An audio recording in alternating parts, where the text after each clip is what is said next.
Bernardo, under idealism, how do you account for so-called out-of-body experiences and near-death experiences? I would account for out-of-body experiences and near-death experiences separately. I think life, as an idealist, I think life is a dissociative process in the mind of nature, in the field of subjectivity of nature, if you will. So when you impair metabolism in certain ways, you may actually be impairing that dissociation, which would lead then to an expansion of your field of subjectivity, which is what people report under near-death experiences when they have cardiac arrest. They report identifying with a much bigger self than just the body. And that dovetails very nicely with the idea that your dissociation is weakening, that your dissociative boundary is becoming more porous. So I see that as perfectly consistent with a reasonable theory of what's going on. I think it's plausible. OBEs, however, out-of-body experiences, would require that you can see and hear without sense organs, in which case nature would be incredibly redundant, right? It took us 4 billion years to evolve these sophisticated sense organs, but you can just leave your body and you still see and hear everything. So why do we need a body to begin with, right? So there, I think that no more account that there is some kind of gaseous soul that occupies your body but can live and go for a float instead of going for a walk. I think that doesn't hold water. But I don't entirely dismiss the reports. I think subjective reports are things we have to take seriously. I think we probably could account for those reports in a little more sophisticated way. I don't think what they are experiencing is the physical world as it is. What they might be experiencing is an interpolation of memories that can be also transpersonal memories. They can be picking up on the memories of other dissociative processes in nature, other living beings that also have porous boundaries. And when you pick up on that information, you try to construct a world.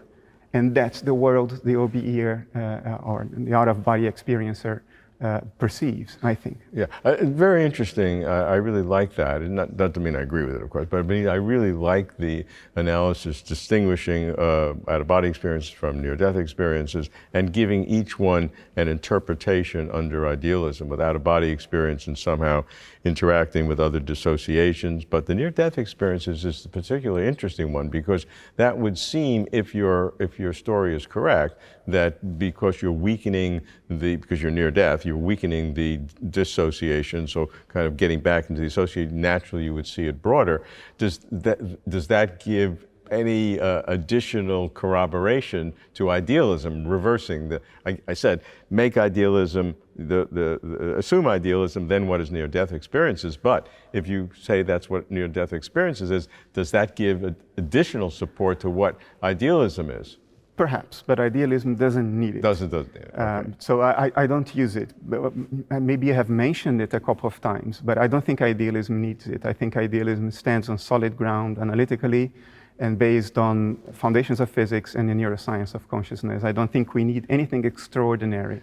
But as far as near-death experiences, you would not dismiss all of it as, bodily changes, oxygen deprivation, or whatever else. So you think there is a possibility that that is a kind of insight into the end of the dissociation, or it's a hint of that, because you're seeing this broadening kind of absorption back into a greater something. Yes, and because what you experience then is something we don't have language for. Language didn't evolve for non-dissociated states. It evolved for dissociated states under analytic idealism. Then when we tell those experiences, we dress those experiences in the symbolic clothing of our own culture.